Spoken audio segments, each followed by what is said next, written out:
Voilà, nous sommes la semaine de Hanouka, la fête de Hanouka, et j'ai choisi un nouveau texte dans le Likutei Moharan qui enchaîne finalement sur une notion dont on a parlé dans les précédents cours sur le Likutei Moharan. On a terminé sur l'importance de la prière, et là à nouveau on va voir un texte sur la prière. Je tiens juste à préciser, pour ceux qui veulent me suivre dans le Likutei Moharan, une fois de plus, on ne peut pas tout lire, mais je prends, j'espère, les passages les plus importants et qui donnent suffisamment de clés pour que ceux qui veulent après étudier par eux-mêmes cette Torah pourront, j'espère, mieux la comprendre. On est dans la deuxième Torah du Likutei Moharan. Je suis revenu tout au début. On avait étudié la Torah 49 et maintenant on est dans la Torah 2. Et je dis Torah parce que on a l'habitude d'appeler chaque texte dans le Likutei Moharan de Rabbi Nachman une Torah, c'est-à-dire un enseignement en soi, puisque le mot Torah en vérité veut dire enseignement. Alors cet enseignement, comme on va le voir, parle aussi de la prière, et c'est d'ailleurs une notion qui revient très très très souvent dans le Likutei Moharan. Et je voudrais d'abord introduire, peut-être que ça va prendre tout le cours avant qu'on puisse lire, mais je voudrais d'abord introduire cette Torah qui parle de la prière, et particulièrement qui parle de la prière du Mashiach, en expliquant que la force principale du Mashiach sera précisément la prière. Quel est le lien avec Hanouka? Parce que, comme je l'ai déjà expliqué, comme on va le voir, la prière, la véritable prière, est censée, je dis bien est censée, parce que 99,9% de ceux qui prient sont très loin d'être à ce niveau, et moi le premier, mais la prière est censée nous élever véritablement à un niveau qui est complètement au-dessus de la nature. Parce qu'encore une fois, d'après les lois de la nature, pourquoi prier? Et si je peux, selon les lois de la nature, m'en sortir, alors je vais utiliser les lois de la nature pour m'en sortir. Un exemple, quelqu'un de malade, si sa maladie peut être guérie d'après les lois de la nature, la médecine ou autre, qu'est-ce qu'il a besoin de prier? Si d'après les lois de la nature, il ne peut pas être guéri et que sa maladie est fatale, d'après les lois de la nature, à quoi sert de prier? Puisque, encore une fois, on vit dans un monde soumis aux lois de la nature. Alors évidemment, la réponse est évidente, parce qu'effectivement, dans de très très nombreuses situations, d'après les lois de la nature, on ne peut pas s'en sortir, ou d'après les lois de la nature, je peux, oui, réussir à m'en sortir seul, mais le problème, c'est qu'il y a énormément de situations dans lesquelles, selon les lois de la nature, je ne peux ni réussir, ni m'en sortir. Donc j'ai besoin de faire rentrer dans ce monde une force, une énergie qui provient d'un autre monde, qui est lui au-dessus de notre monde, et ces forces-là sont capables de changer les forces et les lois de la nature, parce que plus un monde est haut, plus un monde est élevé, et plus ces forces peuvent remettre en question les forces, les lois qui sont dans le monde, qui est en dessous de ce monde-là. Et donc, je pourrais rentrer dans des détails beaucoup plus précis, parce que la prière elle-même peut monter dans différents mondes et faire descendre dans notre monde des forces de plus en plus fortes, mais je ne veux pas rentrer dans ces détails-là. Je préfère rester pour l'instant de manière beaucoup plus globale. Disons qu'il y a notre monde dans lequel nous vivons et qui est soumis aux lois de la nature, et il y a d'autres mondes au-dessus du nôtre dont les forces, encore une fois, sont beaucoup plus fortes que les forces de notre monde. Alors maintenant, comment créer cette connexion? Comment m'élever jusqu'à ces mondes, et comment surtout mériter de faire descendre dans notre monde des forces qui sont au-dessus de la nature? Alors il n'y a qu'un seul et unique moyen d'y arriver, c'est la prière. Mais la prière authentique, comme on va le rappeler avant de commencer le texte. Et pourquoi la prière? Tout simplement parce que c'est ainsi qu'on a décidé le maître du monde. Donnons un exemple dans notre monde matériel. Tu veux décider, tu as besoin d'un pinceau. Tu ne peux pas prendre un ciseau ou un marteau. Et chaque action a son instrument qui correspond à l'action que tu veux mener et réussir. Tu ne fais pas n'importe quoi avec n'importe quoi. Et donc dans le monde spirituel aussi, il y a des ustensiles que le maître du monde a créés, qu'il a mis à notre disposition, Et tu ne peux pas t'amuser de faire ce que tu veux quand tu le veux et faire n'importe quoi. Donc la seule possibilité pour arriver à nous connecter à ces mondes qui sont au-dessus du nôtre et qui possèdent des forces qui peuvent annuler celles de notre monde, le seul moyen d'y arriver est la prière. C'est la raison pour laquelle on verra encore dans quelques instants que Rabbi Nachman explique que pratiquement tout le travail que va faire le Mashiach et il va réussir à changer le monde sera par justement le biais de la prière, parce que c'est absolument impossible et impensable de changer notre monde uniquement en agissant selon les lois de la nature. C'est absolument impossible et impensable. Il faut donc introduire dans notre monde des forces qui sont au-dessus de celles de la nature, et le Mashiach aura cette particularité que n'aura eu aucun homme avant lui, c'est-à-dire c'est un homme de prière inimaginable qui sera, si j'ose dire, comme un poisson dans l'eau dans les mondes supérieurs et qui arrivera à monter, descendre et faire descendre dans notre monde des forces absolument inimaginables. Mais d'abord, qu'est-ce que signifie, même pour nous, à notre infini petit niveau, qu'est-ce que signifie s'élever au-dessus de notre monde et rentrer grâce à la prière dans ces mondes qui sont au-dessus du nôtre?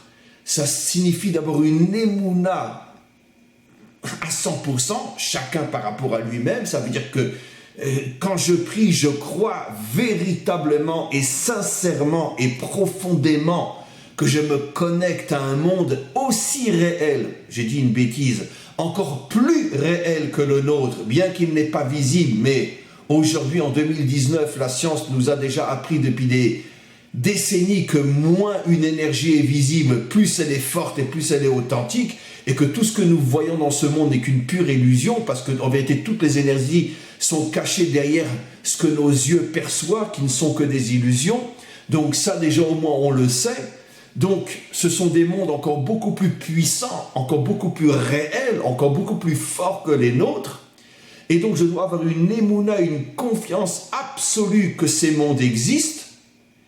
Et au moment où je prie, je dois essayer de vider mon cerveau de toutes les prisons qui enferment mon intelligence et ma conscience dans tous les problèmes de ce monde et qui, d'une certaine manière, m'affaiblissent en me disant que les problèmes de ce monde ne peuvent affaiblir que celui qui est uniquement dans ce monde.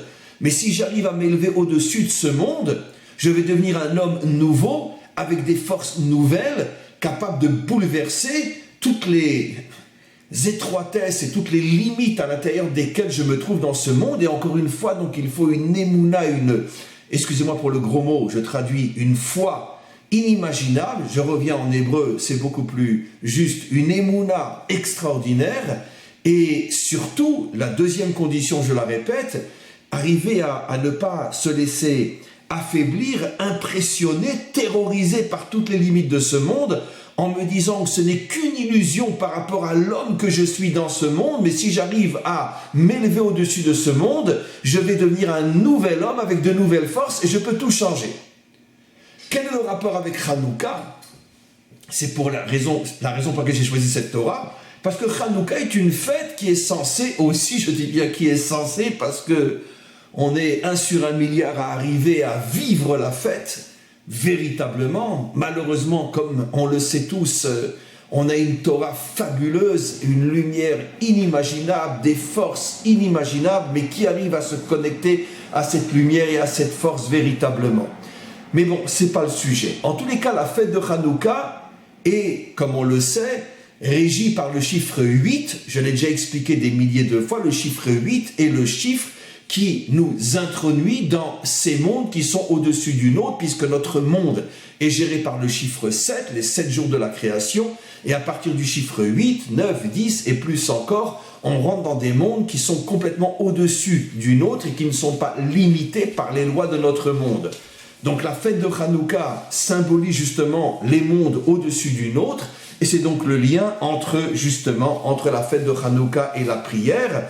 Et n'oublions pas que justement, pendant la fête de Hanouka, on redouble de différentes prières, on lit le Hallel et d'autres choses. Le Hallel, c'est une prière particulière, etc.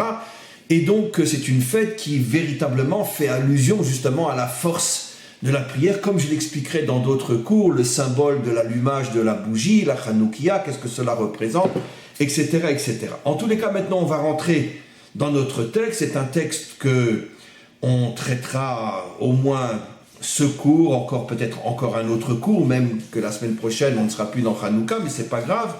Au moins 2-3 cours, c'est plus ou moins le rythme avec lequel je travaille dans chaque Torah, 2-3 cours, parce que de toute façon, si on devait faire toute la Torah, il nous faudrait, je pense, quelques milliards d'années. Alors on commence. Ki ikar kli zeino shel Mashiach ou atfila. L'arme principale du Mashiach sera la tfila. C'est tellement important ce que nous révèle ici Rabbi Nachman, parce que bien évidemment que le Mashiach sera un homme peut-être le plus grand de toutes les générations dans sa compréhension profonde de tous les mystères et de tous les secrets de la Torah. Ça, c'est évident. Mais malgré tout, son arme principale, il ne dit pas qu'il n'a que cette arme-là, il dit qu'il ikar liseino, l'arme principale. Ce qui veut dire que, évidemment, le Mashiach aura d'autres armes. Évidemment, la plus importante, l'une des plus importantes, c'est la Torah. Mais malgré tout, la plus importante de toutes sera la prière. Encore une fois, pourquoi ?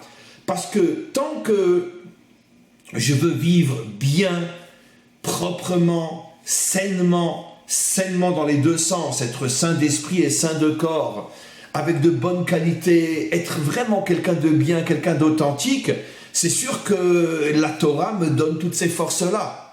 Mais la Torah, si je n'ai que la Torah ne me permettra pas de changer le monde.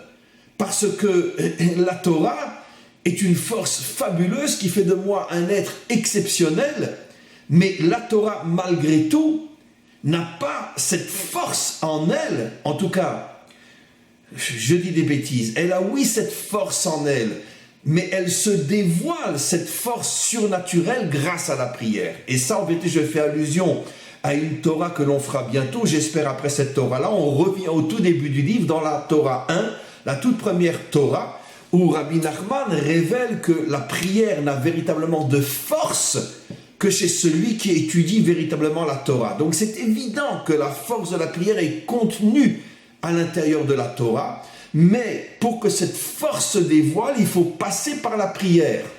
Et donc à ce moment-là, toutes les énergies que tu as emmagasinées en toi grâce à ton étude et à la compréhension profonde de la Torah, toutes ces énergies se dévoilent par le biais de la prière. Donc c'est la raison pour laquelle Rabbi Nachman explique ici que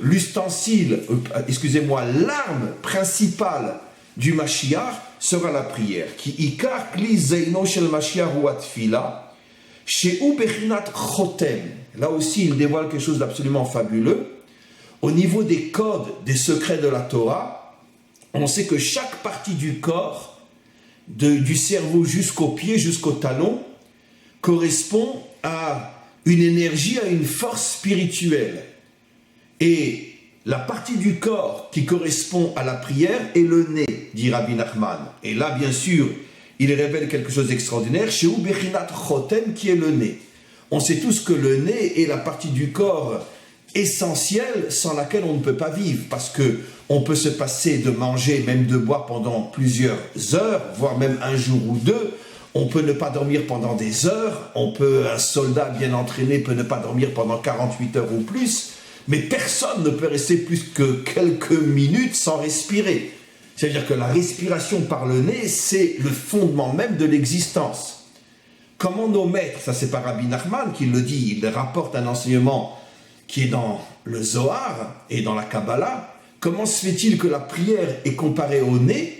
Parce que, exactement de la même manière que dans ce monde matériel, tu ne vis que par ta respiration, dans le monde spirituel, tu ne vis que grâce à la prière. La prière est ton nez.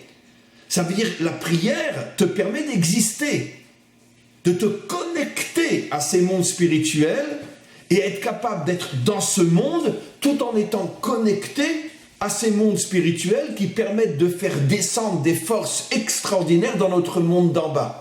C'est pour ça que plus une personne prie profondément, sincèrement, et plus il respire ces énergies spirituelles qui vont faire de lui un homme nouveau, un homme différent, un homme gigantesque, un homme géant, même dans le monde d'en bas. D'où l'importance de la prière qui est comparée au nez.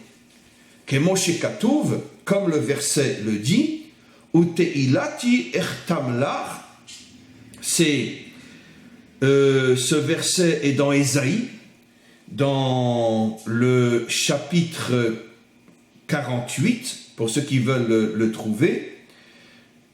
Ésaïe dit, Uteilati ertamlach, que la prière que je t'adresse à toi, maître du monde, ertamlach, c'est comme si finalement je te donnais mon nez. Ça veut dire, bon, c'est difficile à traduire, malheureusement, l'hébreu est intraduisible, ce sont des subtilités, des nuances qu'on ne peut comprendre qu'en hébreu, et surtout en hébreu biblique, mais globalement, ce que Ésaïe veut dire, et c'est l'une des sources dans la Torah écrite, chez Ésaïe, que finalement, il compare la prière au nez. Umisha mikar chiyuto. Et comme je viens de l'expliquer, je n'ai fait que devancer Rabbi Nachman, pourquoi la prière est comparée au nez? Parce que de la même manière que dans le monde matériel, le nez est la partie la plus importante qui nous donne la vie, dans le monde spirituel, c'est la prière qui est ton nez spirituel, qui te donne cette vie spirituelle, qui te permet d'être connecté à un monde qui est au-dessus d'une autre. Vechol milchamto sheyase.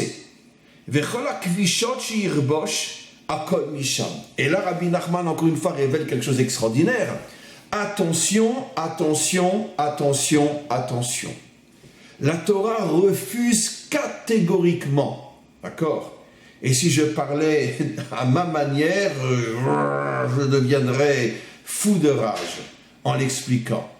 La Torah refuse catégoriquement l'image d'un Messie gentil, mignon, aimez-vous, l'amour pas la guerre, tendez votre joue quand on vous frappe, etc., etc. Non.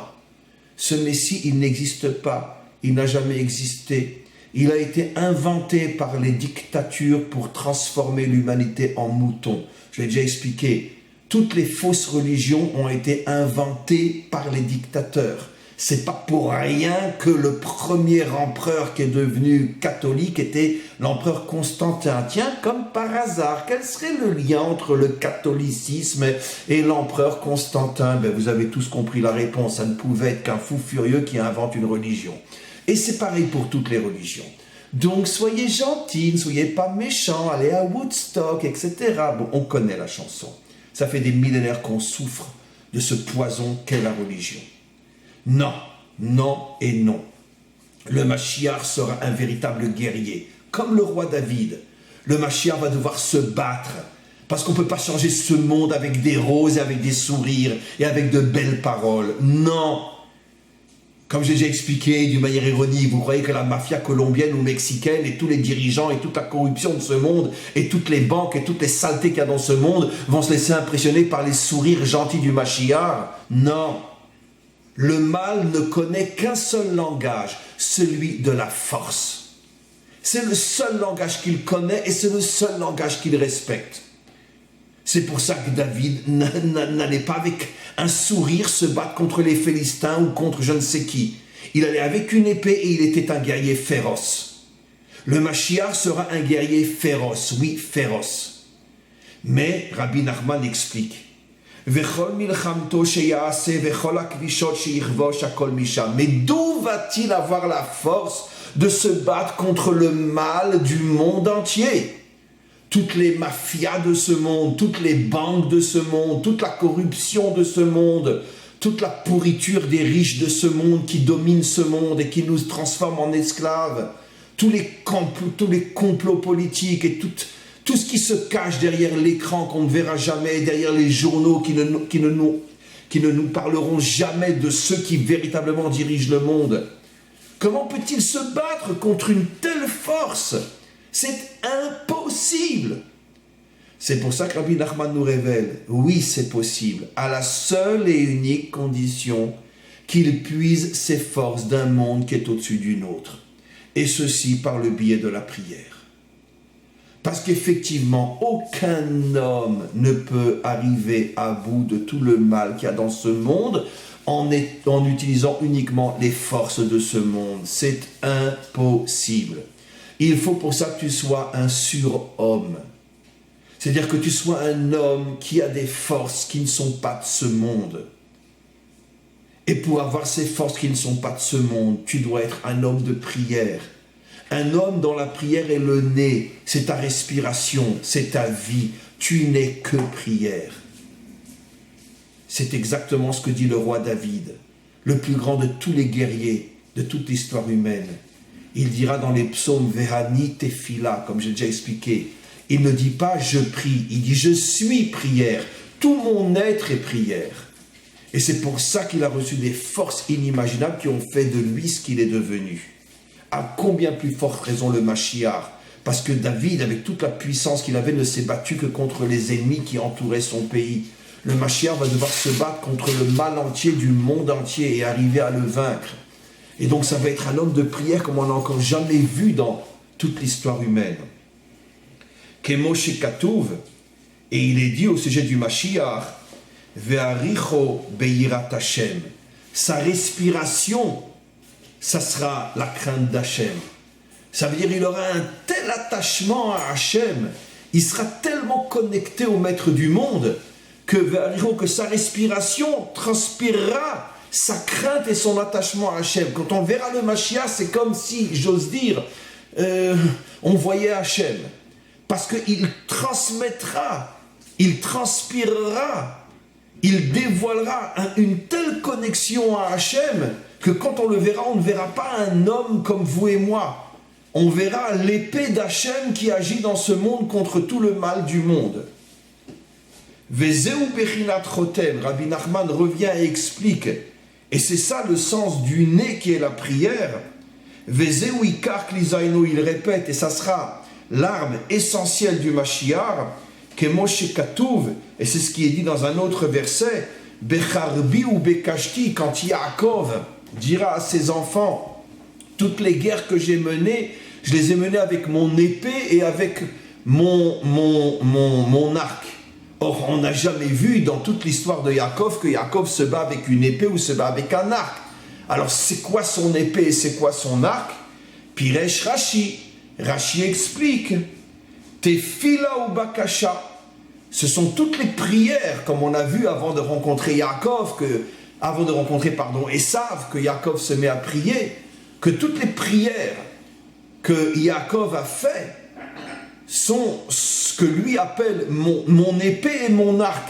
C'est-à-dire qu'il a compris que pour pouvoir avoir une force réelle dans ce monde, il faut que tu puisses des forces d'un autre monde. Et c'est pour ça qu'il ose dire que finalement, mon épée véritable, mon arc véritable, c'est ma prière.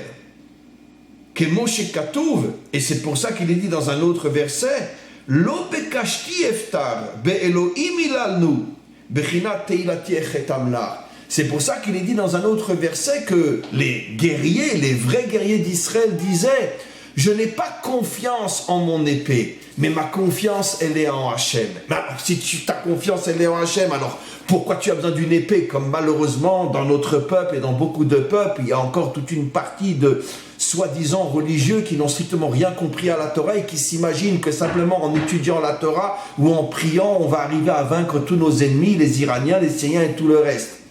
Et malheureusement, ils n'ont strictement rien compris à la Torah. Non! Un guerrier qui a une épée à la main, lui peut dire « Je n'ai pas confiance uniquement dans mon épée ». Ça veut dire « Oui, je me bats avec mon épée, mais je sais que ma force me vient d'Hachem ». C'est pour ça que seul un vrai guerrier est un véritable juif et un véritable homme de Torah. Parce que bien qu'il ait l'épée dans la main, il ne se laisse pas leurrer par la force de son bras, et il sait que cette force lui vient d'Hachem. Ça, c'est un véritable croyant. Mais celui qui est caché derrière ses livres et qui ne fait qu'étudier ou que prier, et qui s'imagine que c'est ce qui va vaincre ses ennemis, celui-là est tout simplement un curé dans une église, un point c'est tout. Non, un vrai juif, c'est le roi David. C'est-à-dire, j'ai une épée, j'ai un cheval, mais malgré tout, je ne me laisse pas leurrer par ma force. Je ne laisse pas l'orgueil prendre le dessus sur moi. Je m'annule devant Hachem malgré la puissance de mon bras, car je sais que la puissance de mon bras n'est que la volonté d'Hachem. Et que sans Hachem, je n'aurais gagné aucune guerre. Ça, c'est le véritable homme de Torah. Ça, c'est le véritable croyant. Et c'est donc de cette manière que conclut ce premier paragraphe Rabbi Nachman, qui lo bekashti eftar, bien que j'ai une épée, enfin le mot exact c'est un arc, bien que j'ai un arc, je ne place pas ma confiance uniquement dans mon arc, be'elohim ilanu, car je suis tout le temps en prière pour demander à Hachem de me donner la force, quand je me bats réellement physiquement dans ce monde, de me donner la force de vaincre mes ennemis. On continue. Veze akli zayin. Maintenant, on rentre dans le deuxième paragraphe. Rabbi Nachman explique Ze akli zayin, que cette arme qui est l'arme de la prière, tsarir lekabel al yedei bechinat Yosef. Comment reçoit-on cette puissance, cette force de la prière? Rabbi Nachman explique grâce à la force qui est représentée par le personnage de Yosef. Yosef Hatzadik, Yosef le juste, comme on va voir.